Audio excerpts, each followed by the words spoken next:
South India shopping mall, the wedding మంత్ర, సరికొత్త wedding collection, south India shopping mall.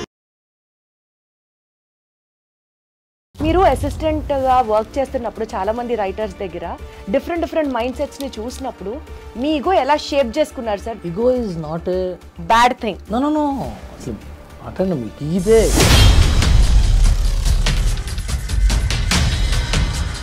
మీరు ఒక ఐడియాలజీతో మీ కాన్సెప్ట్ని ముందుకు పెట్టినప్పుడు through the vision of the డైరెక్టర్లో భాగంగా మీరు చెప్పాలనుకున్నది చెప్పలేని సందర్భము ఏ సినిమా దగ్గరైనా ఎదురైందా? ఇప్పుడు సంచలనం కోసం నేను పేర్లు ఊర్లు చెప్పచ్చు, కానీ మీరు విపరీతమైన హార్డ్షిప్స్ ఫేస్ చేసి అమ్మయ్య ఒక ప్రాజెక్ట్ని గట్టెక్కించేది సూపర్ సక్సెస్ అయిన ఒక ఇన్స్టెన్స్. ఒకటి కాదు, రెండు ఉన్నాయి. ఒకటి నా ఫస్ట్ పిక్చర్ సత్యము, రెండోది పరుగు. రెండింటికి చిత్రమైన సమస్యలు. హాయిగా ఒక ఏసీ రూమ్లో కూర్చొని చేతిలో కాఫీ తాగుతూ ఈ సినిమాకి నేను ఇచ్చే రేటింగ్ అని ఇస్తారు చూడండి, నాకు అసలు ఎంత కోపం వస్తుందంటే. వాళ్ళకి అదే కదా ఆధారం, జీవనాధారం. మీరు ఎప్పుడన్నా ఒక స్క్రిప్ట్ ప్రిపేర్ చేసి పలానా యాక్టర్ను ప్రొడ్యూసర్ను అప్రోచ్ అయినప్పుడు రిజెక్ట్ అయిన సందర్భాలు ఉన్నాయా? 100 రాస్తే 99 రిజెక్ట్ అవుతాయి. రిజెక్షన్ సీరియస్గా తీసుకుంటే సన్నాసులు. ప్రతి రైటర్కి ఒక లైన్ ఉంటుంది రవి గారు, అలా మీ లైన్ ఏంటి? Worship of work is greater than worship of God. ఈ టాక్ షోకి రాసేటప్పుడు మీ ఎక్స్పీరియన్స్ ఏంటి సార్? అన్స్టాపబుల్ మొత్తం.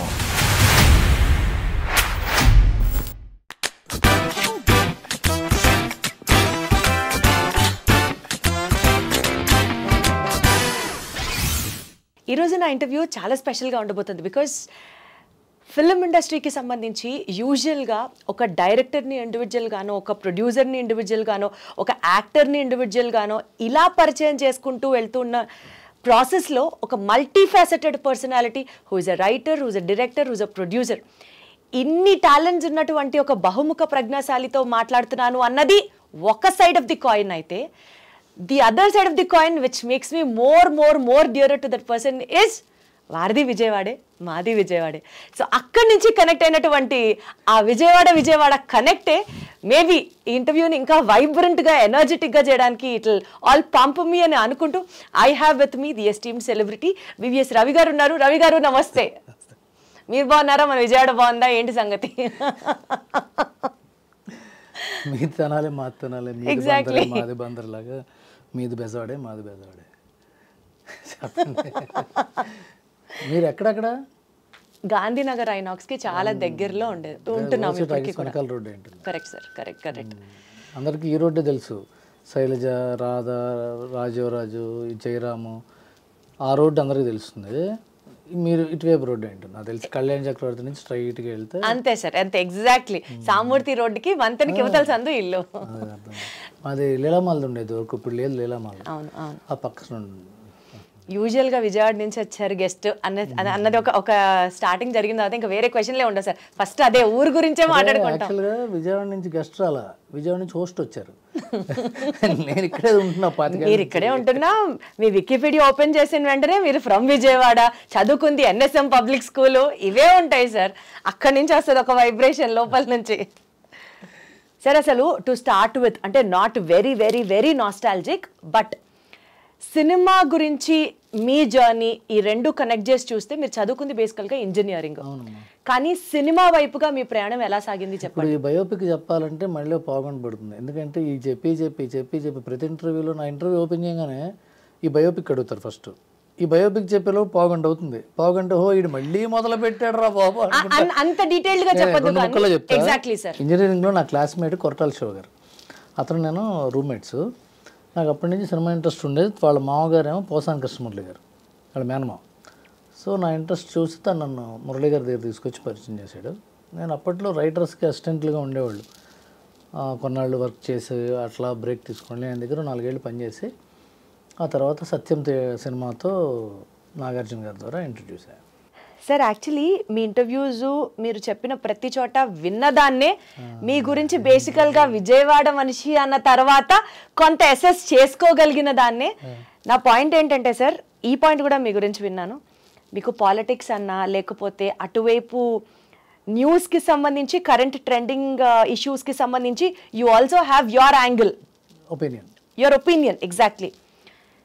ఇవన్నీ ఉన్నప్పుడు సార్ ఒక పర్సనాలిటీ ట్రైట్ చెప్తున్నా నేను, ఒక తెలియని, ఒక డామినెంట్, ఒక ఈగో ఉంటుంది. అది ఈగో అనాలా, యాటిట్యూడ్ అనాలా, ఇట్స్ అ పర్సనాలిటీ ట్రైట్ అనాలా, it differs from person to person and the ideology of the person also.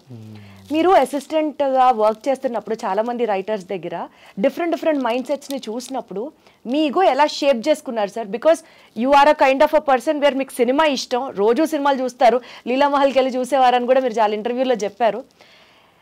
As a person who would fit in to the industry మీ ఈగోని ఎట్లా shape చేసుకున్నారు చెప్పండి. I will tell you one thing. Ego is not a bad thing. No అసలు మాట్లాడండి. మీకు ఇదే మీ ఇంటర్వ్యూలతో మీకేమో ఎక్కువ తెలుసు అనుకుంటారు, చెప్పేవాడు మాట వినరు, చెప్తుంటే మాది బెజవాడే మీది బెజవాడే అంటారు, పచ్చిమిరకాయ బజ్జీలు అంటారు, చెప్పరేండి. ఓకేనా? ఇప్పుడు ఈగో అనేది ఎప్పుడు కూడా perspective. Objective is not ego. ఆబ్జెక్టివ్గా చూసేటప్పుడు అది సెల్ఫ్ కాన్ఫిడెన్స్ అవుతుంది, సెల్ఫ్ రెస్పెక్ట్ అవుతుంది, ఒక పర్స్పెక్టివ్ టువర్డ్స్ లైఫ్ అవుతుంది. ఈగో అనేది ఏంటి? పర్స్పెక్టివ్ అన్నమాట. ఇతను ఈగోయిస్టిక్, లేకపోతే ఇతను ఈగోలెస్ పర్సన్ అనేది బయట పాయింట్ ఆఫ్ వ్యూ షాట్. మనకి మనం పెట్టుకునే షాట్ ఏంటంటే ఆబ్జెక్టివిజం. నేను ఈ రకమైన జీవన శైలిని అవలంబించాలి, నాకు జీవితంలో ఇది కావాలి, ఇది కావడానికి నాకు ఇవి పాటించడానికి కరెక్ట్గా ఉన్నాయి. నా అనుభవాలు, నా ఎదురు దెబ్బలు, నా చిన్న చిన్న విజయాలు, నా చుట్టుపక్కల వాళ్ళు ఇచ్చే నాలెడ్జు, వాళ్ళ అనుభవాలు రంగరించి ఒక దారి వేసుకుంటాంగా మనం, ఒక దారి వేసుకుంటాంగా. ఈ దారిలోనే వెళ్తా, ఇదే రైటు అని మనం పట్టుపట్టు కూర్చుంటే అవతల వాడు చెప్పే మాట వాడికి ఇగోరా అని. వాడేంట్రా బాబు, వాడు మాట ఏంటో, వాడికి అంత యాటిట్యూడ్ ఏంటంటే మనకేంటి ఈ దారి క్లారిటీ, ఇంకో దారి మనకు తెలియదు. అటు వెళ్తే ఏమవుతుందో, ఇప్పుడు విజయవాడ నుంచి హైదరాబాద్ రావాలంటే వయా సూర్యాపేట రావాలి, కోదాడ సూర్యాపేట, నందిగామ కోదాడ సూర్యాపేట, ఇంకోటి ఏదో ఊరు, తర్వాత ఆర్ఎఫ్సి, తర్వాత హైదరాబాద్. ఇది ఫిక్స్ కాదండి. మీరు పని చేయండి, మీరు ఖమ్మం వెళ్ళి ఖమ్మం నుంచి వచ్చి మళ్ళీ అదేంటి సూర్యాపేట జాయిన్ అవ్వండి, లేకపోతే గుంటూరు నుంచి నాగార్జున సాగర్ మీద వెళ్ళి అటు వెళ్తే ఇది చెప్తాం, మాకు ఇది ఫిక్స్ అని మనం అనుకున్నాం అనుకోండి. పక్కన కూడా మాట ఏంటంటే బాబు అది బాగుంటుందంటే అది ఈగోయిస్టిక్ ఫెలో అనొచ్చు. లేకపోతే మన ఆబ్జెక్టివిజం అంటే నా ఇంట్రెస్ట్, నాకు ఏది కావాలో అది నా ఇంట్రెస్ట్ కోసం నేను పెట్టుకున్న రూల్స్, నేను పెట్టుకున్న నిబంధనలు దాటకపోగా మీతో నాకు పని ఉంటే మిమ్మల్ని కూడా నేను ఇన్ఫ్లుయెన్స్ చేసేవో, లేకపోతే మీ పద్ధతులు నాకు నచ్చలేదని ఖరాఖండిగా చెప్తేనో ఈగో అంటారు. And egoism is a great philosophy. Objectivism, egoism, Ayn Rand పెట్టిన ఫిలాసఫీ. ఈగో ఉండాలంటారు. ఈగో లేకపోతే అంటే ఏంటి? Self centredness, self interest. నాకు ఇది కావాలి, నేను ఇలాగే, నాకు ఇదే కరెక్టు. దీంట్లో నా ఉంది చూసారా, అదే ఈగో కదా.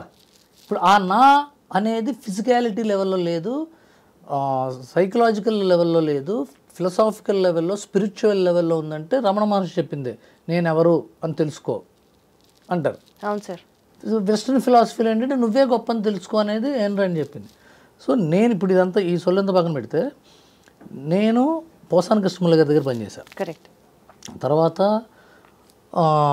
రకరకాల సినిమాలకి రైటర్గా పనిచేశాను. తర్వాత ఏమవుతుందంటేనండి, మన ఇంట్రెస్ట్ని ప్రమోట్ చేయడం కోసం కొంత దూరం వెళ్తాం. But cinema is a collective work. When a collective work is nurtured or when a collective work is built, for any collective work there needs to be a leader. That leader is a director. In many cases it's a director.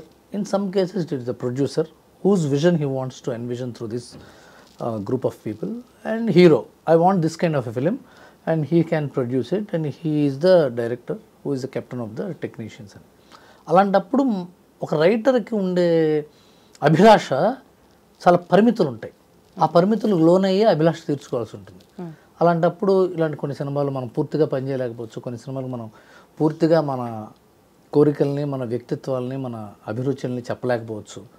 అందుకనే ఈ social మీడియాలోనో లేకపోతే ఇట్లా మీలాగటి కాస్త సెన్సిబుల్గా అడిగితే క్వశ్చన్లు చెప్పడం గాను ఇలా జరుగుతూ ఉంటుంది. లేకపోతే కాగితం మీద రాసుకోవడం, లేకపోతే పుస్తకాల్లో వచ్చేసుకోవడం, లేకపోతే 10 మందిని కూర్చోబెట్టి సొల్లు కబుర్లు చెప్తూ మనం దాంట్లో కీర్తికండు తీర్చుకోవడం జరుగుతుంటుంది.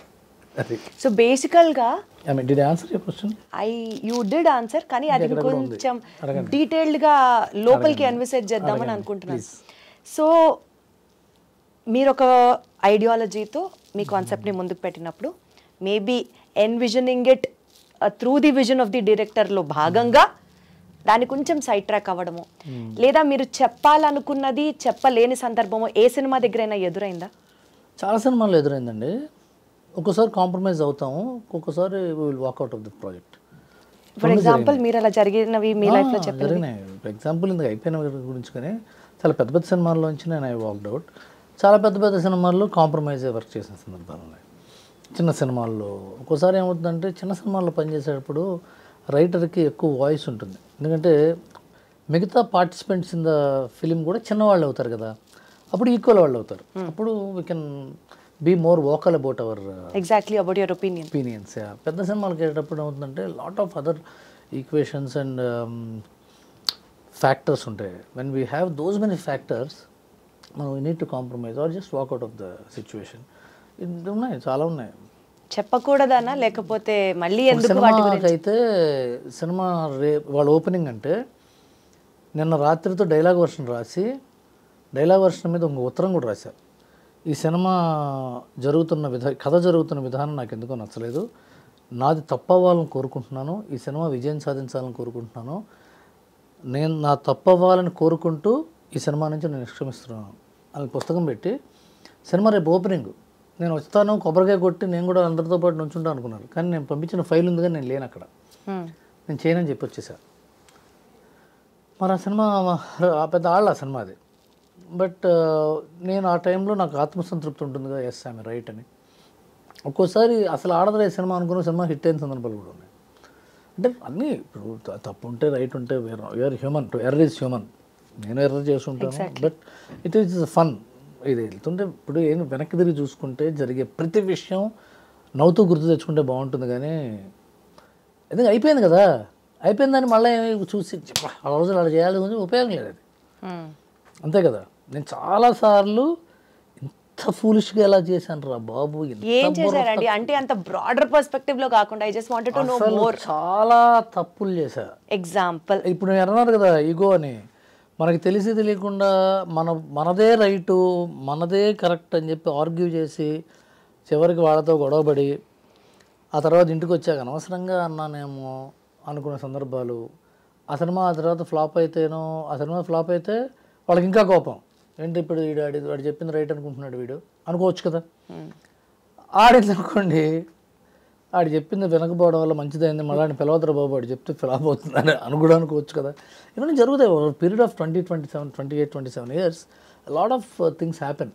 ఇప్పుడు సంచలనం కోసం నేను పేర్లు ఊర్లు చెప్పచ్చు, కానీ ఇట్ ఈజ్ నాట్ డీసెంట్. అదేనండి రైటర్లతో పెట్టుకోలేం, అర్థం అవుతుంది ఒక్కొక్క మాట. Yeah I totally agree with you and understand the sensitivity of the situation as well. I'm very happy that you asked this. Yeah. చూసారా సార్, అనవసరంగా నా క్వశ్చన్ మీరు చేసే పెద్దారు. చాలా I'm really happy with this. Thank you so much sir. Moving ahead sir, ఇందాక మీరు అన్నట్టు cinema is a collective work, it's a team work. ఎవరో ఒకళ్ళు బాగా చేస్తే కాదు, అందరూ బాగా చేస్తేనే, అన్నీ అలైన్ అయితేనే ఆ ప్రాజెక్టు సూపర్ సక్సెస్ అవుతుంది. ఇందులో మీరు 100కి 100% పెట్టినా అవతల వాళ్ళ వైపు నుంచి రాకపోతే it would be a disaster. లేదు వేరే వాళ్ళు సరిగ్గా చేయకుండా మీరొక్కరే చేశారు అని అన్నా it will not bring out any good thing. ఈ ప్రాసెస్లో మీరు విపరీతమైన హార్డ్షిప్స్ ఫేస్ చేసి అమ్మయ్య ఒక ప్రాజెక్ట్ని గట్టెక్కించేది సూపర్ సక్సెస్ అయిన ఒక ఇన్స్టెన్స్? ఒకటి కాదు, 2 ఉన్నాయి. ఒకటి నా ఫస్ట్ పిక్చర్ సత్యము సుమంత్ది, రెండోది పరుగు బన్నీ గారిది. రెండింటికి విచిత్రమైన సమస్యలు, ఒకటి పర్సనల్ సమస్యలు, ఒకటేమో సినిమా సమస్యలు. సత్యం టైంలో ఏమైందంటే యాక్చువల్గా మేము ఇంకో కథ చెప్పాం. నేను శ్రీహరి నాను అని నా ఫ్రెండ్, నా రూమ్మేట్, తన తర్వాత సత్యభామ అంత సినిమా చేశాడు. భరత్ అని నేను సినిమా రైటర్, తను డైరెక్టర్గా నేనేమో రైటర్గా వెళ్తే మేము చెప్పిన 2 ఏళ్ళు తిరిగిన తర్వాత ఆ కథ వద్దన్నారు, ఈ సినిమా వద్దండి అన్నారు. 2 years తిరిగిన తర్వాత అసలు అంటే ఏమైంది, వాళ్ళ తప్పు కాదు, ముందు సుప్రియ గారు విన్నారు, ఆవిడకి బాగా నచ్చింది. ఆ తర్వాత సుమంత్ గారు వింటే ఆయన కూడా బాగా నచ్చింది. ఆ తర్వాత నాగార్జున గారు విన్న తర్వాత ఇది సుమంత్కి సూట్ అవుతున్నారు. And they are right, they were actually right. మేము చిన్నపిల్లలం కదా, నాగార్జున గారు అంత పెద్ద మనిషి నో అన్నాడంటే మా చాలా ఇది అయిపోయిన తర్వాత అప్పుడే సూర్యకిరణ్ పరిచయం అయ్యాడు వాళ్ళకి. అప్పుడే వేరే పని మీద వచ్చాడు తను, సత్యం డైరెక్టర్. నాగార్జున గారు చూసి ఇతన్ని పెట్టుకుని రైటర్గా ఇంకో కథ రాయను అన్నారు. అంటే పోయింది అవకాశం అనుకున్న 9 నిమిషాల్లో ఇంకో అవకాశం వచ్చింది. 10 నిమిషాలు కూడా కాదు. ఓకే నేను లేదా వెళ్ళిపో అన్నారు. బయటకు వచ్చాడు. అదేమో సూర్యకిరణ్ ఈ రైటర్ని పెట్టుకు ఇతను బాగానే చెప్తున్నాడు అన్నారు Nagarjuna garu. And Supriya used to like me lot. అంటే we are all one age group and I was enthusiastic. She was new with the studio and she's now doing great. And Sumantha garu is very close, my first heroine. And they were also happy that I'm on board. So start chesam Satyam. ఆ సత్యం జరుగుతున్న టైంలో మన్మధుడు start అయింది. So అందరు focus దాని మీద ఉంటుంది. మేము ఇట్లా మొహాలు వేసుకున్నాం. కొత్త డైరెక్టరు, కొత్త రైటరు, హీరోనేమో ఇంకా అప్పటికి సక్సెస్ రాలేదు సుమంత్ గారికి. కరెక్ట్గా అదే టైంలో నాకు పెళ్ళి మా మేనమా కూతురుతో. అప్పటికి ఇంకా పెళ్ళి మా ఇంట్లో వాళ్ళు ఇంటూ పెద్ద ఒప్పుకోవాలి. వీడు ఇంకా సినిమాల్లో ఉన్నాడు, వీడు ఏం చేస్తాడో సాధిస్తాడో లేదు తెలియదు. మేమిద్దరం పెళ్లి చేస్తున్నాం అనుకున్నాం. సో నేను చాలా కన్ఫ్యూజన్లో ఉండేవాడిని, చాలా టెన్షన్గా ఉండే. సడన్గా అప్పుడు ఏమైందంటే సత్యం టైంలో షూటింగ్ స్టార్ట్ అన్నారు. పెళ్లి చేసుకుని షూటింగ్ స్టార్ట్ చేసినప్పుడు ఇంక 24 గంటలు షూటింగ్ దగ్గర ఉండాలి కదా. రాత్రి పగళ్ళు మా వైఫ్ ప్రెగ్నెంట్, ఒక్కతే ఉండేది ఇంట్లో. నేను 24 గంటలు షూటింగ్కి వెళ్ళి రావటం, రీరైట్ చేయటం, మళ్ళీ వెళ్ళడం, రావటం, షూటింగ్ టెన్షన్స్, డెలివరీ టెన్షన్స్. సినిమానేమో పూర్తి అయిపోయింది. నా ఫస్ట్ పిక్చర్ నేనేమో షూటింగ్ రిలీజ్ రోజున హైదరాబాద్లో ఉండాలని. మా వైఫ్ 9th మంత్ తన్ని రాజమండ్రి కాకినాడలో దింపేసి వచ్చి నేను చాలా టెన్షన్ పడ్డాం ఎడిటింగ్. ఆ తర్వాత ఏమైంది, నేను డెలివరీకి వెళ్ళాలి. నాగార్జున గారి సినిమా చూసి ఒక 10 సీన్లు రీషూట్ చేయమన్నారు. 10 సీన్లు రీషూట్ చేయాలి. నేనేమో కాకినాడ వెళ్ళాలి. రాత్రి 9:30కి చెప్పారు ఇది ఎల్లుండే షూటింగ్ స్టార్ట్ చేయన్నారు. నేను రాత్రి అంతా కూర్చొని సత్యం రాజేష్ ఉన్నాడు కదా, ఫస్ట్ పిక్చర్, తను నేను పక్క పక్కన కూర్చొని తన సీన్లో 3 ఉన్నాయి దాంట్లో. రాజేష్ అన్నాడు నువ్వేం టెన్షన్ పడకన్నా, నువ్వు ఉండు, నేను పక్కన కూర్చుంటా అని చెప్పి తను నా పక్కనే కూర్చున్నాడు. నేను రాత్రి 3ంటికో 4ంటికో రాసి పొద్దున్న 8ంటికి నాగార్జున గారు వస్తే ఆయనకి రీడింగ్ ఇచ్చి, తమిళ్ డైరెక్టర్ తనకు తెలుగు కొద్దిగా మాట్లాడటం వచ్చు కానీ పెద్ద రాదు సూర్యకిరణ్కి. ఎందుకు తను జడ్జి చేయలేడు కదా, పంచశైలి జడ్జి చేయలేదు కానీ కథా సంబంధించిన విషయాలు అవి. చివరికి అది ఓకే చేసామండి. అది రిలీజ్ అయిన రోజున యూ హ్యావ్ టు ఫీల్ మీ, చాలా ఆనందపడ్డా. నాకు కళ్ళంబడి బొటబొట నీళ్ళు వచ్చేసినాయి. ఎందుకంటే ఎంతో కష్టపడి, నాకు చాలా ఇష్టం నాగార్జున గారు, మా నాన్నగారు నాగేశ్వరరావు గారి ఫ్యాన్. అదే కంపెనీలో నేను రైటర్ అవ్వటం అనేది it is thrilling moment for me. తర్వాత ఇది పర్సనల్ స్టోరీ, ఎవరికి పట్టింది కాదు కదా, పర్సనల్ స్టోరీ. నేను నాకు ఏవైతే ఏంటి కట్ చేస్తే పరుగు సినిమా భాస్కర్ బొమ్మరిల్ తర్వాత సినిమా, అది అల్లు అర్జున్ సినిమా, పెద్ద సినిమా. అది వర్క్ చేస్తుంటే నాకు భాస్కర్కి రోజు గొడవలే.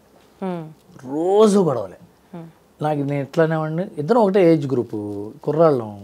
తను అటనేవాడు, తను ఇటనేవాడు. ఇప్పుడు తను బొమ్మరిల్ డైరెక్టరు, సో తన వాల్యూకే ఎక్కువ ఉండేది. నేనేమో కాదు కూడదని ఇట్లా గొడవ. మా ఇద్దరికి పాప ఆనందరంగా పంచాయతీ తీర్చేవాడు.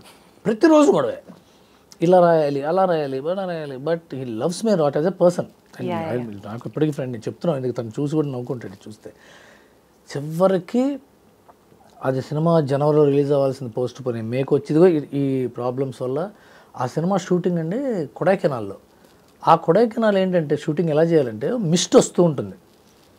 ఆ మిస్ట్లో హీరోయిన్ చూడాలి హీరో. ఆ మిస్ట్ మన చేతుల్లో లేదు కదా, అది నేచర్, అది అలా వచ్చి వెళ్ళిపోతూ ఉంటుంది. అది దాన్ని ఆపి ఉండో కాసేపు అనలేం కదా. అది మొత్తం వస్తే మనిషి కనపడ్డు. అది వెళ్తున్నప్పుడు వస్తున్నప్పుడు తీయాలి. అది రోజుకి 4 షాట్లు తీయలేం అంతేగా. అంటే వేరే పనులు చేసుకున్నప్పుడు వాళ్ళు మిస్ట్ వచ్చిందని తీసేవాడు. అదేంటది 200 మీటర్లు దిగి మళ్ళీ 200 మీటర్లు ఎక్కాలి కొండ. అది ఆక్సిజన్ తక్కువ ఉండేది. పైగా అదేంటి సమ్మర్లో కొడైకెనాల్ బ్రహ్మాండంగా ఉంటుంది. అది ఆగస్ట్, సెప్టెంబర్, అక్టోబర్లో చేశారు. అక్కడ చలి, చాలా హార్డ్షిప్స్ ఫేస్ చేసిన తర్వాత నాకు కరెక్ట్ డిసెంబర్ 31 నాడు హార్ట్ అటాక్ వచ్చింది. ఆ పరుగు సినిమా జరుగుతున్నప్పుడు డిసెంబర్ 31 వచ్చి జాన్ 1 నాడు నాకు ఏదో ట్రీట్మెంట్ చేశారు. మళ్ళీ జాన్ 7 నుంచి నేను was in the shoot. 6 days లో రికవర్ అయిపోయారు. హలో ఫటాక్ నేను 4th ఇంటికి వచ్చా. 4th నాకు 4 రోజులు ఉంచుతారు హాస్పిటల్లో. 4th ఇంటికి వచ్చా, 7th మళ్ళీ షూటింగ్ వెళ్ళిపోయారు. పాపము అదే టైంకి భాస్కర్ వాళ్ళ మదర్ చనిపోయారు. నాకు ఇలా జరిగింది, తనకు ఇలా జరిగింది. But he also came back immediately in 4 days. అప్పుడు కష్టపడి చివరి దాకా డబ్బింగ్లో, ఎడిటింగ్లో, పబ్లిసిటీలో కాపీ అలా వెళ్ళి ప్రసాద్ మల్టీప్లెక్స్లో షో వేశారండి. We understood that film is a super hit. స్లోగా స్టార్ట్ అవుతుంది సినిమా. చివరికి వచ్చేటప్పుడు నేను చూస్తుంటే జనం ఏడుస్తున్నారు. ఆ రోజున నేను మౌనంగా నాలో నేను ఏడ్చా, బా ఎంత బాగుందని. ఆ తర్వాత నాకు కూతురు పుట్టింది. అది కూతురు మీద సినిమా. అది అవును, నేను మా అమ్మాయికి చూపించా మొన్న 15 years వచ్చినప్పుడు దానికి చూపించా. నేను దాన్ని ఊహించుకుని రాశా, ఇలా నాకు కూతురు ఉంటే నేను ఎలా ఆలోచిస్తాను, దాని గురించి నేను ఎంత ప్రేమిస్తాను అని. And I'm really happy. అదొక సినిమా నా లైఫ్లో షేక్ చేసిన సినిమా. Very happy sir. యాక్చువల్గా ఈ సందర్భం వచ్చింది కాబట్టి మాట్లాడుతున్నాను. సినిమా ఇండస్ట్రీలో సార్ ఒక్కొక్కళ్ళకి ఒక సినిమా జరిగేటప్పుడు చాలా స్టోరీస్ ఉంటాయి పర్సనల్గా. ఇలాంటి హార్డ్షిప్స్ ఫేస్ చేస్తూనే ఉంటారు. అది చిన్నదా పెద్దదా అని లెక్కేయడానికి కాదు, బట్ స్టిల్ ఇన్ని హార్డ్షిప్స్ ఫేస్ చేసి ఒక సినిమా తీసిన తర్వాత హాయిగా ఒక ఏసీ రూమ్లో కూర్చొని చేతిలో కాఫీ తాగుతూ ఈ సినిమాకి నేను ఇచ్చే రేటింగ్ అని ఇస్తారు చూడండి. నాకు అసలు ఎంత కోపం వస్తుందంటే, ఎంత కష్టం లేకపోతే ఆ సినిమా, ఒక్కొక్కడి హార్డ్ వర్క్ ఎంత లేకపోతే ఆ సినిమా తీస్తారు. Who are you to decide the fate of the movie అని పర్సనల్గా నాకు అనిపిస్తుంది. ఇప్పుడు I have a different view on it. Cinema మీద రేటింగ్ ఉంటుంది కదండి. సినిమా మీద రేటింగ్ కాదు, ప్రపంచంలో ఎవ్రీ ప్రోడక్ట్ మీద రేటింగ్ ఉంటుంది. సబ్బుల మీద రేటింగ్ ఉంటుంది, కార్ల మీద రేటింగ్ ఉంటుంది, పెన్సిల్స్ మీద రేటింగ్ ఉంటుంది, పెన్నుల మీద, షూ మీద రేటింగ్ ఉంటుంది, డాక్టర్స్ చేసే వైద్యం మీద రేటింగ్ ఉంటుంది, ప్రతి దాని మీద రేటింగ్ ఉంటుంది. ఆర్ట్ మీద rating. Michelangelo painting art చేస్తే ఆర్ట్ ఎగ్జిబిషన్లో వెళ్ళి క్రిటిక్స్ ఉంటారు, గీత బాగాలేదంటారు. You can't say anything because they are part of the society. ఈ పార్ట్ ఆఫ్ ద సొసైటీది ఉన్నప్పుడు మనం ఆ రేటింగ్ని, ఆ విమర్శని తీసుకోవాలి. వేరే ఆప్షన్ లేదు. ఇప్పుడు మీ ఇంటర్వ్యూలకు రేటింగ్లు పెట్టట్లేదు, కానీ ఇంటర్వ్యూలకు కూడా రేటింగ్ పెట్టచ్చు యాక్చువల్గా. ఎస్, దీప్తి గారి ఇంటర్వ్యూ బెటరా, XYZ ఇంటర్వ్యూ బెటరా, వేరే వాళ్ళ ఇంటర్వ్యూ బెటరా, ఐ డ్రీమ్లో ఉన్నప్పుడు బాగా చేసింది ఆవిడ, ఇంకో కంపెనీలో బాగా చేసింది, ఏదో చెప్పచ్చు. ఏం చేయలేము, అది వాళ్ళ హక్కు, వాళ్ళ జీవన విధానం అది, లేకపోతే జీవన భృతి కూడా అది, వాళ్ళకి అదే కదా ఆధారం, జీవనాధారం. సో క్రిటిక్స్ని సీరియస్గా తీసుకోవాలా లేకపోతే వాళ్ళు పట్టించుకోకర్లేదా అనేది కూడా personal choice. But when it is affecting a business, అది సీరియస్గా తీసుకోవాల్సి వస్తుంది. ఇవాళ స్టోరీ డిస్కషన్స్లో కానీ, ఇవాళ పబ్లిసిటీ డిజైన్స్లో కానీ, లేకపోతే మేకింగ్ సైడ్లో కానీ, రేపొద్దున trollers is different story, will discuss later. రేపొద్దున రేటింగ్ ఇచ్చేటప్పుడు ఇలా ఇస్తారు, రేపొద్దున వాళ్ళ సైట్లో ఆర్టికల్ రాసేటప్పుడు దీని మీద క్వశ్చన్ చేస్తారు, లేకపోతే రేపొద్దున ఫస్ట్ మార్నింగ్ షోకి వెళ్ళిన తర్వాత ఇలాంటి అబ్జెక్షన్స్ రావచ్చు అని ఒళ్ళు దగ్గర పెట్టుకునో, భయపడుతూనో, కంగారు పడుతూనో, అతి జాగ్రత్త తీసుకుంటూనో, జాగ్రత్త పడుతూ సినిమాలు తీస్తున్నాం. ఒక్కోసారి అవి ఎక్కువ తప్పును కూడా చేస్తున్నాయి.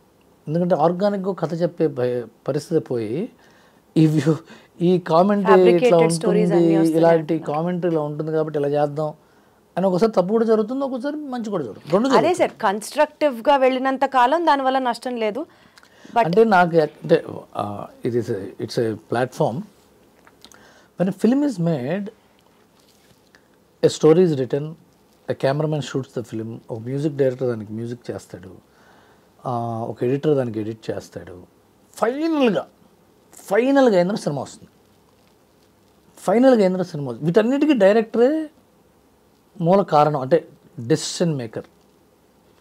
ఒక్కోసారి ప్రొడ్యూసరు, ఒక్కోసారి హీరో, లేకపోతే ముగ్గురు, లేకపోతే డైరెక్టర్ టీంలో ఎవరో పెద్ద మనుషులు.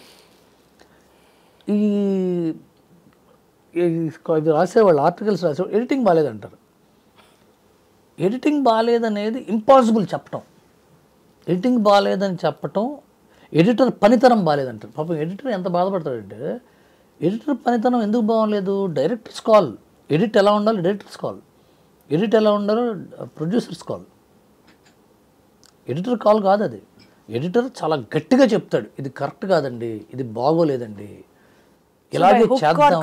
he has to bound to the director's version. నువ్వు ఎంత చెప్పినా డైలాగులు బాగాలేదంటారు. డైలాగులు ఓకే చేసేది ఎవరు? డైరెక్టర్ కదా. ఒకసారి హీరోకి ఈ డైలాగ్ కంఫర్టబుల్ లేకపోతే హీరోయిన్ బొంబాయి అమ్మాయి లేకపోతే ప్రకాష్ రాజుల గారు పెద్ద మనిషి వచ్చి ఆయన మహానుభావుడు విద్వత్తు ఉన్న వ్యక్తి ఆయన, రే ఇలా కాదురా ఇంకోటి రా చేద్దాం అంటాడు. మనం అప్లైజ్ చేస్తాం. అది వచ్చిన తర్వాత ఇలా లేదు ఇది బాగాలేదంటే డైలాగులు బాగోలేదు, ఆ ఇంట్రికసీస్కి వెళ్ళినప్పుడు ఇబ్బందిగా ఉంటుంది. ఎందుకంటే అది కాదని తెలిసిపోతుంది. అది మీరు సినిమాగా ఒక సినిమాని ఒక సమూలమైన పద్ధతి మీరు కామెంట్ చేస్తే ఇట్స్ ఫైన్, సినిమా బాగాలేదు బాగుంది లేకపోతే స్లోగా ఉంది, ఎడిటింగ్ బాగాలేదు వేరు, స్లోగా ఉండడం వేరు. యాక్చువల్గా స్లోగా is a call taken by director to tell the story like that. So ఒకసారి నేను ఒక సినిమా చేశాను, సెకండ్ హ్యాండ్ అయిన సినిమా నేను ప్రొడ్యూస్ చేశాను, కిషోర్ తిరుమల డైరెక్టర్గా. ఆ సినిమా చేసినప్పుడు మా హార్డ్ డిస్క్ పగిలిపోయింది. పగిలిపోయి ఎడిట్ రూమ్లో ఉన్న చాలా లో క్వాలిటీ ఫుటేజ్ని సినిమాగా వదిలేసాం. సెకండ్ హాఫ్ అంతా, ఫస్ట్ హాఫ్ ఏమో 1 HDలో ఉండేది అప్పుడు పాత కెమెరాలు, ఇదేమో 720 MP. ఎవరు రాసేది తెలుసా? అతను ఇప్పుడు లేడు పాపం, చనిపోయారు ఆయన, క్రిటిక్. సెకండ్ హాఫ్ ఫోటోగ్రఫీ చాలా బాగుంది, ఫస్ట్ హాఫ్ బాగాలేదన్నారు. Second half cheap quality. So that is the knowledge that these critics have on. That's what I meant, sir. Exactly. So on a whole మీరు సినిమా గురించి రాస్తే ఇట్స్ ఫైన్. ఆ ముక్కలుగా లోపలికి వెళ్తే వాళ్ళు తెలియనితనం కూడా అప్పుడప్పుడు తెలుస్తుంది. 100% I agree, sir. తెలుస్తుంది, మాకు తెలుస్తుంది, అంటే టెక్నీషియన్స్కి తెలుస్తుంది, ప్రజలకి అది నిజం అనుకోవచ్చు కూడా. సార్ ఇప్పుడు సింగర్స్ మాట్లాడుతున్నప్పుడు చాలా సందర్భాలలో వాళ్ళు పాడిన ఆడియో ట్రాక్స్ సినిమాల్లో వాళ్ళ పేర్లు ఉండవు, ఇంకొకళ్ళ పేర్లు ఉంటాయి, జస్ట్ ఫర్ అడ్వర్టైజింగ్ స్కిల్స్ అని దానికోసం దీనికోసం చెప్తూ ఉంటారు. అట్లా స్టోరీ రాసే విషయంలో కూడా మీరు కూడా ఎదురవుతాయి అట్లాంటి సందర్భాలు? ఇది ఏమవుతుంటారండి, story comes from one single thought. Okay, ఒకటే థాట్ మీద ఒక లైన్, ఒక సింగిల్ సెంటెన్స్ నుంచి కథ మొదలవుతుంది. ఆ తర్వాత సీన్లు కొన్ని వస్తాయి. ఆ తర్వాత ఏమవుతుందంటే ఇంకో వేరే రైటర్లు వస్తారు, వేరే డైరెక్టర్ టీం ఏదో వస్తుంది, రైటర్స్ టీం వస్తుంది, లేకపోతే హీరో కొన్ని సలహాలు ఇస్తూ ఉంటారు, ప్రొడ్యూసర్స్ కొన్ని సలహాలు ఇస్తూ ఉంటారు. ఆ కథ ఈ సింగిల్ థాట్ ఫైనల్గా ఉండకపోవచ్చు, వేరే ఏదో పుట్టచ్చు. సో కథ అని ఒకళ్ళ పేరు వేసిన కానీ మొత్తం ఆయన పుస్తకం తీసుకొచ్చి ఇవ్వడు. ఒక ఐడియా నుంచి అందరిని డిస్కస్ చేసి ఒక సబ్స్టాన్షియల్ షేప్కి వస్తుంది. ఒక 70% కాంట్రిబ్యూషన్ ఒక రైటర్ నుంచి ఉంటే ఆ రైటర్ ని మార్చేసి వేరే రైటర్ పేరు వేసిన ఉంటాయా? తక్కువ, అలాంటి సందర్భాలు ఎదురయ్యాయి. 70% ఉన్నప్పుడు ఆ రైటర్ పేరు వేయకపోవడానికి తక్కువ ఛాన్సెస్ ఉంటాయి. ఒక్కోసారి ఆ మిగతా 30% కాంట్రిబ్యూట్ చేసిన డైరెక్టర్ అయితే ఇద్దరు పేర్లు వేసుకుంటారు, లేకపోతే మిగతా 30% కాంట్రిబ్యూట్ చేసిన వేరే సిమిలర్ స్థాయి రైటర్ అయితే అతని పేరు కూడా వేస్తారు, లేకపోతే స్క్రీన్ ప్లే వేరే వాళ్ళ పేర్లు వేసి మూల కథనో డైరెక్టర్నో అంటే ఉంటాయండి. ఒక్కోసారి that is not the standard. ఇప్పుడు హైదరాబాద్ ట్రాఫిక్ అద్భుతంగా ఉంది, బస్సు కింద ఆటో పడి చచ్చిపోయారంటే అది స్టాండర్డ్ కాదు కదా. ఎప్పుడప్పుడు జరుగుతుంటారు స్ట్రే ఇన్సిడెంట్స్, దాన్ని ఇండస్ట్రీలో పెద్ద మనుషులు పంచాయతీ చేసి రైటర్స్ యూనియన్లో ఏదో చెప్పి లేకపోతే ఆ డైరెక్టరే పిలిచి కరెక్ట్ కాదని చిన్న జరుగుతాయి. మన ఆఫీసులు, ఇప్పుడు మీ ఆఫీసులో రాజకీయాలు ఉంటాయి డెఫినెట్గా, ఐటెంలో ఉండవా రాజకీయాలు ఉంటాయి కదా, ఏదో దాన్ని ఎలా సర్దుకుని పంచాయతీ చేస్తారు. అదే ఈయనకి కూడా ఉంటాయి రాజకీయాలు, నా బొమ్మ బాగుంది ఈయన బొమ్మ బాగుందని ఆయన అంటుంటారు.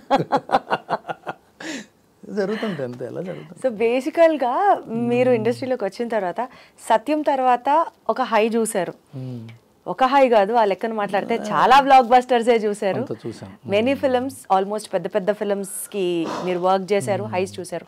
So what was that first depressing moment అండి? ఎందుకంటే హై చూసినప్పుడు డెఫినెట్లీ లోస్ కూడా చూడడం is a part of life. నా most depressing moment thank you flop అవడం. నేను డిప్రెషన్ వ్యక్తపరచలేదు, అమ్మా అని ఏడవలేదు, డిసప్పాయింటెడ్. నాకు పెద్ద డిప్రెషన్ ఉండదండి యాజ్ అ పర్సన్, నాకు హ్యూమన్ బీయింగ్, నేను యాజ్ బీవీఎస్ రవి నేను పెద్ద డిప్రెస్ అవును దేని గురించి. What is your life theory sir? అయిపోయింది చెప్తా. అయితే నేను సినిమా బాగా దగ్గరగా కృతజ్ఞత మీద కథ రాసుకున్నాను, గ్రాటిట్యూడ్ మీద కథ. అది థ్యాంక్ యూ అనేది మనం ఎంత ఎదిగినా సరే మన ఎదుగుదలకి కారణమైన వాళ్ళని మనం మర్చిపోతేనే మనం సెల్ఫ్ మేడ్ అని చెప్పుకుంటాం. వన్ ఆఫ్ ద ఇప్పుడు ఎవరన్నా నేను సెల్ఫ్ మేడ్ పర్సన్ని, వాళ్ళ నోటి సెల్ఫ్ మేడ్ పర్సన్ అంటే వాడి ఎదుగుదలకు కారణమైన ఎంతోమంది వ్యక్తుల్ని పరిస్థితుల్ని వాడు మర్చిపోయినట్టు, వాడి చుట్టుపక్కల వాడు గుర్తించినట్టు అని అర్థం. దాన్ని గుర్తించాలి అనేది ఒక హంబుల్ ఒపీనియన్తో కథ స్టార్ట్ అయింది. తర్వాత అది ఎన్నో ఒక నది సముద్రానికి వచ్చేదాకా ఎన్నో మెలికలు తిరిగినట్టుగా ఆ సినిమా కథ కూడా ఎన్నో మెలికలు తిరిగి చివరికి అలా స్థాయికి వచ్చింది. చైతన్య చాలా బాగా చేశాడు, విక్రమ్ చాలా బాగా చేశాడు, మిస్ అయింది ఫైర్.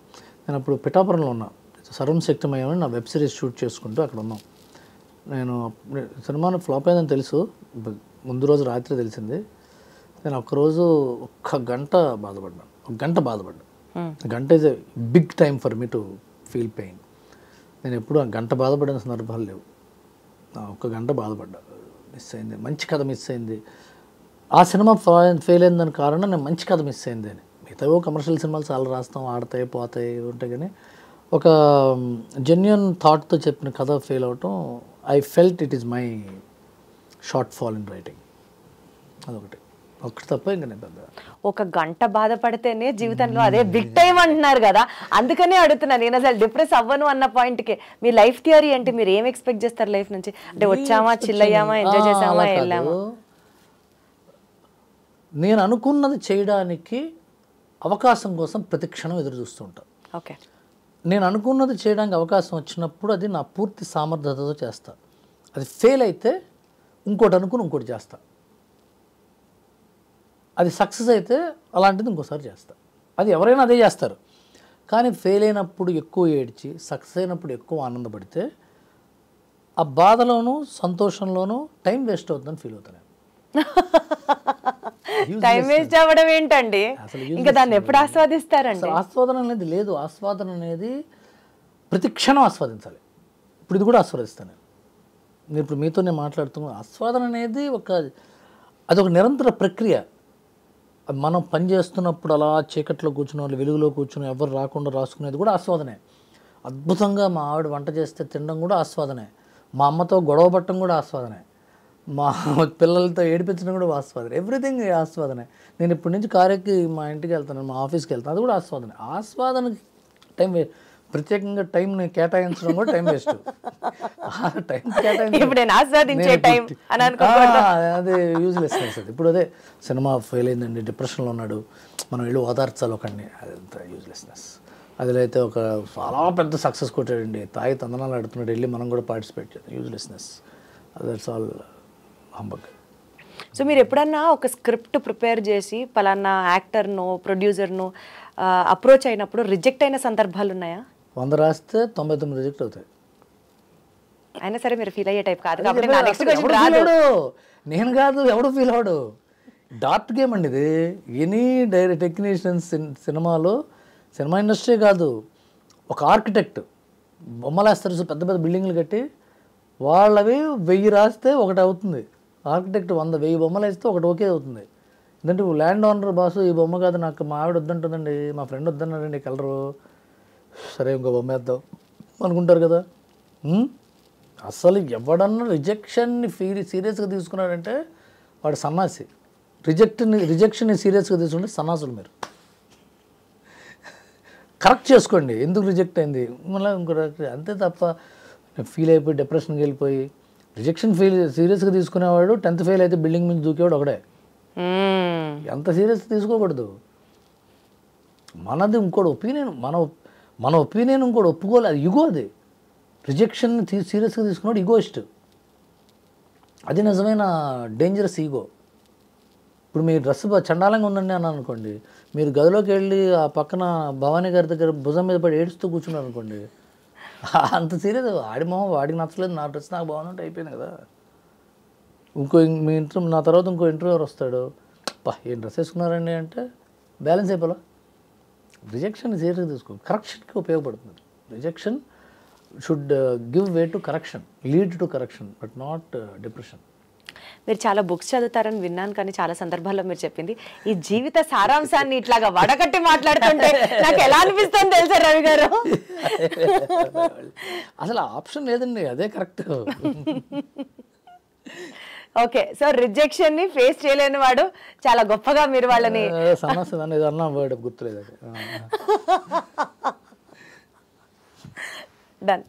సో ఏదైనా ఒక ఛాన్స్ ఇండస్ట్రీలో అర్రే నేను చేయాల్సింది ఇది మిస్ అయిపోయింది అని అనుకున్న సందర్భాలు ఉన్నాయా? అంటే ఎలా నాకు అర్థం కావట్లేదు. అంటే ఇది సినిమా ఇండస్ట్రీ కదా, ఇదేంటంటే రంగులు రాట్నం కాదు, నా బదులు కూడా ఎవడో ఎక్కాడే అనుకోవడానికి. ఇది అరే నేను చేస్తే బాగుండేదా, నేను బాహుబలి గురించి అనుకోవచ్చు, పోకిర్ గురించి. అలా కాదుగా మీ దగ్గరికి వచ్చే అవకాశం when it was the first preference మీరు ఉన్నప్పుడు నేను ఇది చెయ్యను అని మీరు సెల్ఫ్ గా రిజెక్ట్ చేసి లేటర్ ఆన్ రిగ్రెటింగ్ దట్ అరే నేను ఇది చేస్తుంటే బాగుండేది టైప్స్ లో అసలు లైఫ్ లో రిగ్రెషన్ కి ఛాన్సే లేదు. అది అది ఆ డైలాగ్ కదా రావాలి. అసలు రిగ్రెటే అసలు ఛాన్సే లేదు. అసలు నేను రాత్రి పడుకుని పొద్దున్న లేస్తే కొత్త లైఫ్ అది.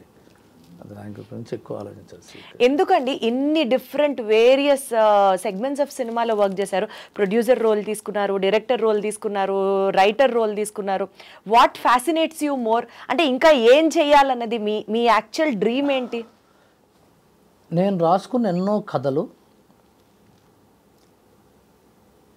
చెప్పే అవకాశం వేరే ప్రొడ్యూసరు వేరే డైరెక్టర్ అయితే తక్కువ ఉంటుంది కాబట్టి, నేనే ప్రొడ్యూసర్ అయితే నేను రాసుకున్న కథలు చెప్పే అవకాశాలు పెరుగుతాయని నేను ఇప్పుడు నమ్ముతున్నాను. So I want to produce more films which right.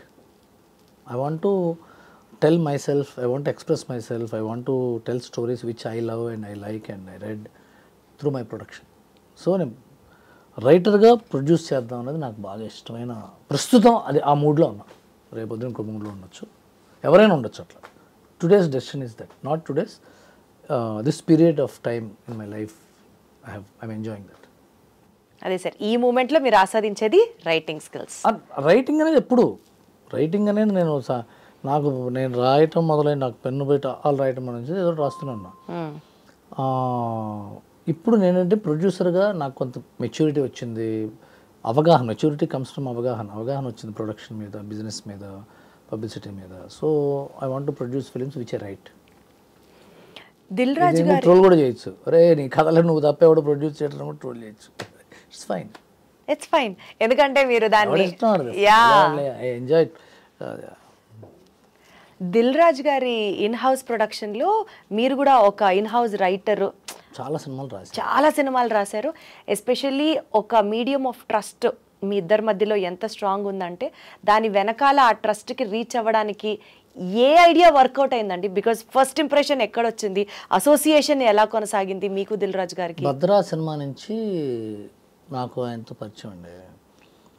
ఎప్పుడు కూడా ఒక ఐడియా వల్ల, ఒక ఐడియా వర్కౌట్ అవ్వడం వల్ల ట్రస్ట్ బిల్డ్ అవ్వడం అనేది తాత్కాలికమైన ట్రస్ట్ బిల్డ్ అవ్వడం అవుతుంది. ఎందుకంటే ఇంకోసారి ఆ ఐడియా ఫెయిల్ అయితే ఇంకో రెండో ఐడియా వీడి దగ్గర పస అయిపోయిందిరా అనుకోవచ్చు. ఇప్పుడు నేను చెప్పింది వర్కౌట్ అయితే సూపర్ రా వీడు, ఆ తర్వాత చెప్పింది వర్కౌట్ అయితే వీడి దగ్గర పస అయిపోయింది అనుకోవచ్చు, ట్రస్ట్ బ్రేక్ అవుతుంది. ఒక వ్యక్తికి ఇంకో వ్యక్తి మీద నమ్మకం అనేది ఆ వ్యక్తి యొక్క passion, commitment and honesty towards what he is working for మీద ఉంటుంది. నాకు ఆయనకి ఉన్న, నేను కష్టపడి నిజాయితీగా సినిమా యొక్క శ్రేయస్సు కోసమే వాదిస్తాను, రాస్తాను, డిస్కస్ చేస్తాను, ఒపీనియన్ ఎక్స్ప్రెస్ చేస్తాను అని ఆయనకు విపరీతమైన నమ్మకం నా మీద. అలాగే నాకు ఆయన మీద సినిమా, మంచి సినిమా అంటే మీనింగ్ఫుల్ గుడ్ హెల్దీ ఫిలిం అనేది ఆయన కాన్సెప్ట్. ఆ సినిమా ఆ మీనింగ్ఫుల్ హెల్దీ ఫిలిం చేయడం కోసం ఆయన నిజాయితీగా ఎక్స్ప్రెస్ చేస్తాడు అని నాకు నమ్మకం. అలాగే ఆయన దగ్గర చాలామంది రైటర్స్ ఉన్నారు, వాళ్ళ నమ్మకం. సో ఆ బాండ్ అలా ఎక్కువ సంవత్సరాల పాటు నడుస్తుంది. ఫస్ట్ మీ అసోసియేషన్ భద్రా నుంచే స్టార్ట్ అయిందా? దానికంటే ముందు కూడా మీకు పరిచయాలు? లేదు, అప్పుడైనా నేను చూసేవాడిని. ఎందుకంటే ఆయన డిస్ట్రిబ్యూటర్, పక్క పీక్స్లో డిస్ట్రిబ్యూటర్, ఆది, ఈడియట్ అవి చేసేవారు. అప్పుడు నేను కూడా కొత్త, నాకు అంత పరిచయం లేదు. నేను ఫస్ట్లో నా కెరీర్ స్టార్ట్ అయిన 1 or 2 yearsలో నుంచి ఆయనకి థర్డ్ ఫిల్మ్ భద్ర. అంతకుముందు దిల్లు ఆర్య చేశారు. భద్రా నుంచి joint hands and long journey. మీరు షూటింగ్ సెట్స్కి వస్తూ ఉంటారా అండి? రెగ్యులర్గా నేను ఏ సినిమా చేసినా షూటింగ్ సెట్లో ఉంటాను. భద్రా సినిమా అప్పుడు నన్ను ఏమైనా చూసారా మీరు? అవును, తెలుసు నాకు. మరి తర్వాత ఎందుకు తగ్గించారు? ఆ రేడియో మిర్చిలో జాబ్, అప్పుడు చదువుకోవడం, నేను అసలు మీడియాలోకి వచ్చిందే పెళ్లి తర్వాత. సో చదువు కంటిన్యూ చేయడం, విజయవాడ నుంచి రావడం కష్టం అవడం. పెద్ద ప్రోగ్రామ్ అది. అవును. భద్రా సినిమాలో కూడా నాకు బాగా గుర్తు, ఎంఎస్సీ చేస్తున్నాను అప్పుడు. సో పీజీ చేసేటప్పుడు ఎగ్జామ్స్కి షార్ట్ అయిపోయిన తర్వాత వెళ్ళి చదువుకుంటుంటే రవితేజ గారు ఏడిపించారు పుస్తకాలు తీసుకొని. ఇంట్లో సెట్ మొత్తం నాన్నకరం కూడా ఆ సీన్ చేయడం, మళ్ళీ అందులోకి వెళ్ళి చదువుకుంటూ ఉండడం, ఆయన వచ్చి ఏడిపించేవారు. నాకు బాగా గుర్తు, చాలా ఎంజాయ్ చేసిన సీన్స్లో అదొకటి. చాలా 15 days చేసాం అక్కడ మా హౌస్లో కదా, మన పద్మనాభం గారు, అవును అవును మురళీమోహన్ గారు. చాలా మంచి టైం అది. ఫస్ట్ సాంగ్లో ఉంటాను, లాస్ట్ క్లైమాక్స్ సీన్లో ఉంటాను. క్లైమాక్స్ ఉంటారు కదా, ఎయిర్పోర్ట్ సీన్. అసలు వాళ్ళిద్దరిని కలిపిందే నేను సార్. చాలా నాకు బాగా ఇష్టం ఆ సినిమా, చాలా ఇష్టం. సరే, ఇప్పుడు సినిమాకి పనిచేయడం ఒకలా ఉంటుందా, వెబ్ సిరీస్కి పనిచేయడం ఒకలా ఉంటుందా అన్నది డిఫరెన్స్ నేను అడగను, కానీ బట్ డెఫినెట్లీ ఒక్కొక్క మీడియంకి ఒక్కొక్క యూఎస్పీ అనేది ఉంటుంది. So what is that which USP which is working for web series? ఎందుకు web series are more clicking on these days? అంటే I will tell you one thing. అరుగు మీద కూర్చుని కబుర్లు చెప్తున్నా, అమ్మమ్మ కథలు వినాలన్నా ఒళ్ళో పడుకుని, మా పక్కలో పడుకుని, నాటకం చూడాలన్నా, సినిమా చూడాలన్నా, వెబ్ సిరీస్ చూడాలన్నా, సీరియల్ చూడాలన్నా, ఇన్స్టాగ్రామ్ రీల్ చూడాలన్నా, యూట్యూబ్ షార్ట్ చూడాలన్నా, ఇంట్రెస్ట్ సస్టైన్ చేయడం ఒక్కటే ప్రధానం. ఇంట్రెస్ట్ సస్టైన్ చేయాలి. సో ఇంట్రెస్ట్ సస్టైన్ చేయడానికి ఒకప్పుడు టైం ఎక్కువ ఉండేది, ఆడియన్స్కి పేషెంట్గా చూసేవాళ్ళు. ఇప్పుడు ఆ పేషెన్స్ లెవెల్స్ తగ్గినాయి, ఎందుకంటే దే హ్యావ్ అదర్ రెవెన్యూస్. మీకు ఇన్స్టాగ్రామ్లో 30 seconds అది ఉంటుంది, ఒక జోక్ ఉంటుంది, లేకపోతే ఒక గ్లామర్ పార్ట్ ఉంటుంది. దాన్ని మనకు బోర్ కొట్టింది అనుకోండి, వేలుతో తోస్తే మళ్ళీ మన జీవితంలో కనబడుతుంది ఆ రీల్. అంత ఇంట్రెస్ట్ ఇంట్రెస్ట్ ఉంటేనే చూస్తాను, లేకపోతే we are just impatient to just swipe that up. So interest sustain చేయడం అనేది చాలా పెద్ద స్కిల్, చాలా పెద్ద టాస్క్. సో సినిమాలో ఒకప్పుడు 2 గంటల సినిమా అంటే ఒక పాట, ఒక ఫైటు, ఒక కామెడీ సీను, మధ్యలో ఏదో కథ సీను, అలా అలా వస్తూ ఇంటర్వెల్కి వచ్చేటప్పుడు ఓహో ఇదే ఆ సినిమా అని తాయితీగా చూసేవాళ్ళు, తాపీగా. ఇప్పుడు ఆ తాపీతనం పోయింది. If you are not holding the interest of the audience, people are just letting it go and coming out. ఇది సినిమాకి సంబంధించి. సేమ్ పాయింట్ వెబ్ సిరీస్లకు కూడా. వెబ్ సిరీస్లకి ఏంటంటే 30 minutes, ఒకప్పుడు 45 minutes, 1 hour, 1 hour 10 minutes ఉండేది ఒక్కొక్క ఎపిసోడ్. ఇప్పుడు they are also asking for 30 minutes, 35 minutes. అంతకంటే హోల్డ్ చేయలేకపోతున్నాం ఇంట్రెస్ట్ అంటున్నారు. సో వెబ్ సిరీస్ రాసేటప్పుడు ఏమవుతుందంటే when an episode opens, we need to open it as very interesting episode. It's called a cold open. Cold ఓపెన్తో open చేయాలి అంటే ఇంట్రెస్టింగ్గా, చాలా చిల్లింగ్ ఏదో ఉండాలి, అదేదో ఉందిరా అని చూడాలి. చివరికి వచ్చేప్పుడు 35th minute వచ్చేటప్పటికి we need to have a cliff hanger. The pair cliff hanger అంటే అమ్మని నెక్స్ట్ ఏంటి, అరే పెట్టు అమ్మ కాఫీ తాగుతా పెట్టే ఇంకో నెక్స్ట్ అనిపించాలి, వెంటనే పెట్టాలి, లేకపోతే catch. Cliff hanger, cold open cliff hanger ఉండటం ప్రధానమైన ఇష్యూ. ఓకే, ఈ 30 minutes అది చాలా బాగా రాయాలంటే సినిమాలో ఓపెనింగ్, మిడ్, ఎండ్ ఎలా ఉంటుందో దీనికి ఓపెనింగ్, మిడ్, నెక్స్ట్ ఎపిసోడ్కి వెళ్ళాలంటే ఇది ఫిక్స్ అవ్వాలి. 30 minutes అవటం వల్ల మధ్యలో ఇంకొక హై ఇవ్వాలి. ప్లస్ ఇంకోటి ఏంటంటే మన you are making a web series, your audience are seeing at home or your audience are travelling. బస్సులో చూడొచ్చు, ట్రైన్లో చూడొచ్చు, ఫ్లైట్లో చూడొచ్చు, ఇంట్లో చూడొచ్చు. He is not in a theatre where you are packing him with some time capsule. 3 గంటల టైం క్యాప్సూల్లో పెట్టట్లేదు. సో వాళ్ళకి ఇంట్రెస్ట్ చాలా ఎక్కువగా ఉండాలి. కాబట్టి మనం ఇంట్రెస్ట్ సస్టైన్ చేయడం కోసం ఒకటే వ్యక్తి కథ చెప్పాలంటే కథదు. సో నెంబర్ ఆఫ్ క్యారెక్టర్స్ని తయారు చేసాం అనుకోండి, ప్రతి క్యారెక్టర్కి ఒక బ్యాక్ స్టోరీ, ప్రతి క్యారెక్టర్కి ఒక జర్నీ, ప్రతి క్యారెక్టర్కి ఒక స్టోరీ ఆర్క్ ఉంటే ఒక 4-5 క్యారెక్టర్లను పెట్టినప్పుడు ఏమవుతుంది, ఈ క్యారెక్టర్కి అది చెప్తూ బోర్ కొట్టినప్పుడు ఇంకో క్యారెక్టర్ వస్తుంది. అరే వీడి పరిస్థితి వెళ్తుంటే వాడి పరిస్థితి ఏమైందిరా అంటే ఇంకో క్యారెక్టర్ వచ్చింది. అమ్మని అమ్మ, 1వ క్యారెక్టర్ 2వ క్యారెక్టర్ కథ పూర్తి చేయకుండా 3వ క్యారెక్టర్ వాడి సంగతి ఏమైంది. అప్పుడు ఆ క్లిఫ్ హ్యాంగర్లో తగులుతుంటాడు, ఉదయం ఇక్కడ వదిలేసినాడు, ఇట్లా తయారయ్యాడా, అరే పెట్టురా next episode. So number of క్యారెక్టర్స్ని ఇంటర్వ్యూయింగ్ చేసుకుంటూ ఇంట్రెస్ట్ని సస్టైన్ చేస్తూ ఉంటే వెబ్ సిరీస్ రైటింగ్ తేలికవుతుంది. అంటే అలా చేస్తే ఆడియన్స్ని హోల్డ్ చేయొచ్చు మనం. సో ఇన్ని క్యారెక్టర్లు, వాళ్ళ బ్యాక్ స్టోరీస్, వాళ్ళ క్యారెక్టర్ ఆర్క్స్ రాయడం చాలా కష్టపడాలి. చాలా ఎక్కువ పాటలు, ఫైట్లు, కామెడీ బిట్లు ఉండవు కదా. So it is quite a job. It's quite a job. We can have to write very authentically, very serious note. కొద్దిగా కష్టపడాలి. సినిమా కూడా ఇప్పుడు అలా అయింది. ఎగ్జాక్ట్లీ అలా అయింది అన్న పాయింట్లోనే నేను మాట్లాడాలనుకున్నాను. జవాన్ సినిమా తీసుకుంటే సార్ ఫర్ ఎగ్జాంపుల్, డైరెక్టర్ ఏం మెసేజ్ కన్వే చేయాలనుకుంటున్నారు అన్నది స్పష్టంగా అర్థమవుతుంది, and it is a very very very good subject to be conveyed. కానీ కమర్షియల్గా సినిమా డెంట్ పర్ఫామ్ వెల్. సో బాధపడ్డారా? బికాజ్ మీ ఇంటెన్షన్ వాజ్ వెరీ గుడ్. ముందే తెలుసు, నాకు వారం రోజుల ముందే తెలుసు సినిమా అంత ఆడదని. అవును, we had difference of opinion and I thought this will not perform as much as the hero also knew that. And the producer Raj garu, Krishna garu aslu producer, వాళ్ళు they had thought differently, but we all had our doubts because cinema second half సగం దాకా చాలా స్ట్రాంగ్గా hold చేస్తుంది. అప్పుడు ఆ genre చాలా కొత్త, ఆ thriller, neck to neck screen play kind of a genre చాలా కొత్త. అప్పుడు అక్కడికి వచ్చేటప్పటికి ఏమో ఆడియన్స్కి ఒక ఫ్యామిలీ డ్రామా కావాలేమో, ఏమో ఆడియన్స్కి ఒక మాస్ సాంగ్ కావాలేమో, ఏమో ఆడియన్స్కి అని ఫైట్ కావాలేమో అని డిస్కషన్స్ మొదలైనవి. నేను అనుకోవాలి అట్లా, ఆడియన్స్కి పాటకు అక్కర్లేదు, ఆడియన్స్కి ఫ్యామిలీ డ్రామా అక్కర్లేదు, ఆడియన్స్కి క్లైమాక్స్ అక్కర్లేదు అని నేను నమ్మాను. సాయిధరం తెచ్చుకుని నమ్మాడు. But other participants in the story we thought ఇవన్నీ కావాలేమో కమర్షియల్గాని.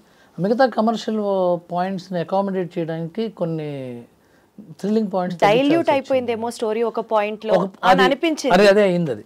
సో మేము నమ్మాము, నేను సాయిధరం తేజ్ నమ్మాము.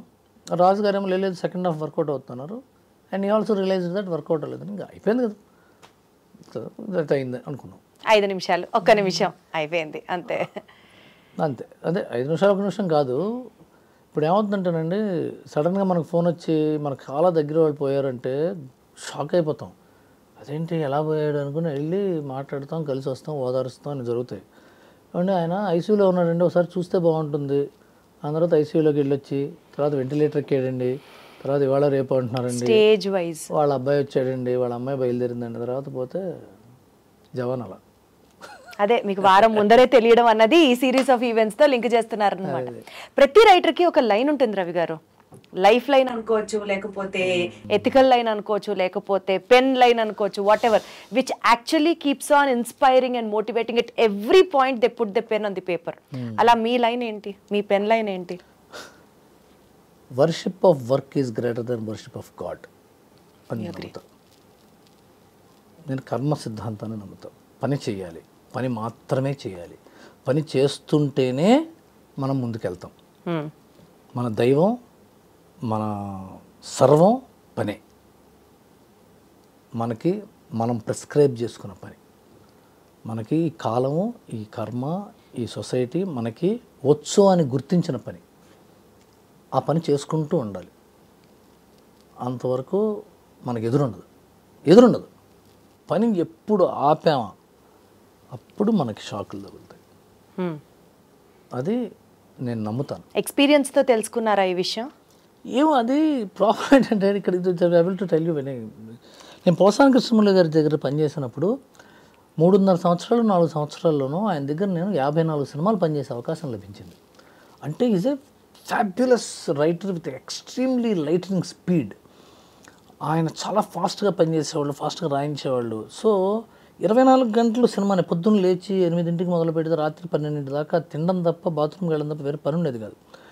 సో అంత చిన్న వయసులో అంత రిగరస్ డ్రిల్కి అలవాటు పడిన వల్ల అది ఇప్పటికీ నా జీవన విధానం అయిపోయింది. సో అది కాకుండా వేరే రకంగా ఉంటుంది. నేను రెస్ట్లెస్ అయిపోతున్నాను. I'm becoming restless if I think I should relax. ఇప్పుడు కదా హాలిడేకి వెళ్తాను. నేను ఇప్పుడు దాకా హాలిడేకి వెళ్ళలేదు నా లైఫ్లో. నేను ఇప్పుడు దాకా వేరే ఏమీ చేయలేదండి, పని చేయటం తప్ప. మీకు అసలు రిలాక్సేషన్ అంటే కూడా ఇట్ ఇస్ రెస్ట్లెస్ అయిపోతారు. అదే ఇవాళ హాయి కూర్చుని ఇలా అనేది ఇట్ బికమ్స్. ఇంట్లో వాళ్ళు ఎప్పుడు కంప్లైంట్ చేయలేదా రవి గారు? ఇంకా అలవాటు పడిపోయారంటారా పాపం? అలవాటు పడిపోయారు. అదే ఓహో వీడు ఎలాంటి వాడు. బట్ ఓకే, అంటే అందరూ అలాంటి వాడు. అదే కదా సొసైటీ అంటే, కోఎగ్జిస్ట్ అవడమే కదా సొసైటీ అంటే. And my wife is okay with me, I'm okay with her, and my kids everything. అదే కోఎగ్జిస్ట్ అవడంలోనే కొంత కాంప్రమైజ్ ఉంటుంది. అది ఉండకపోతే కోఎగ్జిస్ట్ అవ్వలేం. భార్యాభర్తలైనా, స్నేహితులైనా, అక్క చెల్లెళ్ళైనా, అన్నదమ్ములైనా కోఎగ్జిస్ట్ అవ్వాలి. సినిమా ఇండస్ట్రీలో ఉంటే ఒక 24 క్రాఫ్ట్లో వాళ్ళు కోఎగ్జిస్ట్ అయితేనే సినిమా వస్తుంది. కరెక్ట్. లేకపోతే తెమలదు కదా. మీరు ఈయన కొట్టుకుంటే ఇంటర్వ్యూ ఉండదు. మీరు కూడా అండి. ఈ టాక్ షోకి రాసేటప్పుడు మీ ఎక్స్పీరియన్స్ ఏంటి సార్? చాలా కొత్త ఎక్స్పీరియన్స్. అసలు నాకు తెలియదు, నాకు రాదు కూడా. ఎలా రాస్తుందో నాకు తెలియదు, రాదు నాకు. అరవింద్ గారు పిలిపించి అన్స్టాపబుల్ రాయమన్నారు, బాలకృష్ణ గారు బాగుందన్నారు. ఆ తర్వాత యాక్చువల్గా నేను రాయడానికి కారణం ఆహా టీం అండి. ఆహాలో శ్రీదేవన్ ఉండేవారు, తర్వాత దివ్య అని ఒక ఆవిడ ఉండేది, ఆ తర్వాత నితిన్ అని ఇప్పుడు ఈటీవీలో చేస్తున్నాడు. ఆయన ఈటీవీ విన్కి కాంటెంట్ హెడ్. మేమందరం కూర్చుని నేను ఏం చేశానంటే మీ ఇంటర్వ్యూలు చూశాను, అన్నీ చాలా ఇంటర్వ్యూలు చూశాను. రాధాకృష్ణ గారి ఇంటర్వ్యూ, మీ ఇంటర్వ్యూస్, ఆ తర్వాత ఇంకో 2-3 ఇంటర్వ్యూస్ చూశాను, మురళీధర్ గారి ఇంటర్వ్యూస్, తర్వాత ఐటమ్ ఇంటర్వ్యూస్ చాలా చూశాను నేను నిజాయితీగా. I have to be very honest in this. And అదేంటి సిమే గెరవాల్ ఇంటర్వ్యూస్, మా ప్రణవ్ రాయ్ ఇంటర్వ్యూస్ ఎప్పుడు ఫాలో అవుతుంటాను నేను అవి. ఆ తర్వాత ఆయనది రజిత్ శర్మ కదా, ఆయన చారు శర్మనా రజిత్ శర్మ, ఆయన ఇంటర్వ్యూస్ చూసి క్వశ్చన్స్ ఎలా డిజైన్ చేయాలి అనే దాని మీద కొంత వర్క్ చేశాను. అంటే క్వశ్చన్ ఉంటుంది, రైటింగ్ ఎక్కడ వస్తుంది, ఆ క్వశ్చన్ డిజైన్ చేయడంలో ఉంటుంది. ఒక సీను డైరెక్టర్ ఏమంటాడంటే, ఒక హీరో ఇంటికి వస్తాడు, అమ్మ అన్నం పెడుతుంది, చేతులు కడుక్కు వస్తానంటాడు, లోపలికి వెళ్తాడు, లోపలికి వెళ్తే వాడు నాన్న జేబులో 100 రూపాయలు కనిపిస్తాయి, అవి జీవితం జేబులో పెట్టుకుని బయట తిందామని చెప్పి, అమ్మ నాకు ఆకలేట్లేదు అంటాడు. బయటికి వెళ్ళిపోతుంటే వాళ్ళ అమ్మ ఆపి ఆ 100 రూపాయలు మళ్ళీ లోపల పెడిచి అంటుంది, నేను పెట్టను అంటాడు. అప్పుడు వాళ్ళ నాన్న వస్తాడు, నాన్నకి తెలియకూడదు అమ్మ విషయం, అమ్మ తెలిసిపోయిన కొడుకు బాధ, నాన్నకి ఏదో డౌట్ వస్తుంది. ఈ సీన్ రాయమన్నాడు అనుకోండి, నాన్న డైలాగులు ఏం రాయాలి, అమ్మ డైలాగులు ఏం రాయాలి, కొడుకు డైలాగులు ఏం రాయాలి అన్నది రైటర్ బాధ్యత. రైట్, సీన్ ఆల్రెడీ ఉంది, ఎలాగైనా రాయచ్చు దీన్ని కదా. సో ఆల్రెడీ షోస్లో ఒక ఫార్మాట్ ఉంటుంది, ఈ క్వశ్చన్లు అడగాలి, రీసెర్చ్ ఉంటుందిగా. ఒక టాక్ షో ఇప్పుడు మన ఇద్దరు మాడుకుంటున్నాం, మీరు కొంత ఏదో రీసెర్చ్ చేసి ఉంటారు కదా. 100% ఏదో అట్లాగే బాలకృష్ణ గారు బలానా ప్రభాస్ గారినో లేకపోతే మహేష్ గారినో ఇంటర్వ్యూ చేయాలంటే ఒక రీసెర్చ్ ఉంటుంది కదా. ఆ రీసెర్చ్ని డిజైన్ చేయటం, ఏ ఫిలాసఫీ తీసుకురావడం నా బాధ్యత. In which way the question has to be presented, in which way the question has to be asked, and what can be the next. ఆయన ఆన్సర్ చెప్తే నెక్స్ట్ ఒక ఆన్సర్ ఉంటుంది, ఈ ఆన్సర్కి ఇలా నెక్స్ట్ క్వశ్చన్ వేయచ్చు, ఇంకో ఆన్సర్ ఉంటుంది, ఇది చెప్పచ్చు, ఇంకో అది కూడా ఊహించి అవి కూడా రాసేసేయాలి ఫస్ట్. అదే కదా, అదిదా సర్ప్రైజ్. నిజంగా మాకు అదే సర్ప్రైజ్, ఇన్ని ఎలిమెంట్స్ ఉంటాయని తెలియదు సార్. అబ్బా, నేను ఇప్పుడు చెప్పలా. అలా ఒకసారి ఎక్స్టెంపోర్ ఉంటుంది. So it is team work. అది చెప్తాను కదా, ఇప్పుడు అన్స్టాపబుల్ మొత్తం అనేది అబద్ధం, అది టీం వర్క్, దాన్ని నేను కెప్టెన్. సో నెక్స్ట్ ఏం ప్రాజెక్ట్స్ చేస్తున్నారు ఇప్పుడు రవి గారు? నేను రాసింది ఒక సినిమా ప్రొడ్యూస్ చేస్తున్నానండి, ప్రీ ప్రొడక్షన్ ఉంది, త్వరలో చెప్దాం అనుకుంటున్నాము. ఆ తర్వాత హిందీలో ప్రాజెక్ట్ చేస్తున్నాను, హిందీలో రైటింగ్, అది కూడా డెవలప్మెంట్ స్టేజ్ అయిపోయింది, అంటే స్క్రిప్ట్ డెవలప్మెంట్ అయిపోయింది, అది నెక్స్ట్ ప్రీ ప్రొడక్షన్కి వెళ్ళాలి. ఇది కాక ఒక వెబ్ సిరీస్ రాస్తున్నాను అమెజాన్కి, అది కూడా రైటింగ్ స్టేజ్లో ఉంది. ఇంకా ఒకటి వర్క్ చేస్తున్న ఒక కంపెనీ ఏదో ఒకటి ఉంది, కొత్తగా ప్రొడక్షన్ కంపెనీ, దాన్ని కూడా డెవలప్మెంట్ స్టేజ్లో ఉన్నాయి. ఇవి ఇంకా నేను డీటెయిల్స్ ఏం చెప్పలేను, ఎందుకంటే ఏదో ప్రతిదానికి చెప్పడానికి ఒక పద్ధతి, ప్రైవసీ కాదు, చెప్పేందుకు ఒక పద్ధతి తయారైంది, ఒకప్పుడులా చెప్పకూడదు ఇప్పుడు. అదే, we totally respect that whatever is the situation. Thank you so much అండి. చాలా విషయాలు మాట్లాడినా నాకు ఇంకా టైం సరిపోయినట్టు అనిపించలేదు, ఎందుకంటే సినిమాల గురించి కాకుండా జీవిత ఫిలాసఫీ గురించి ఇంకా మిమ్మల్ని ఎక్కువ అడగచ్చేమో, ఇంకా ఎక్కువ లాగచ్చేమో, ఇంకా ఎక్కువ తెలియచ్చేమో అన్నాక మళ్ళీ మరిన్ని విశేషాలతో మళ్ళీ నెక్స్ట్ సిరీస్లో కలుద్దాం అంటారా? మోర్ పవర్ టు యూ అండి. Thank you so much.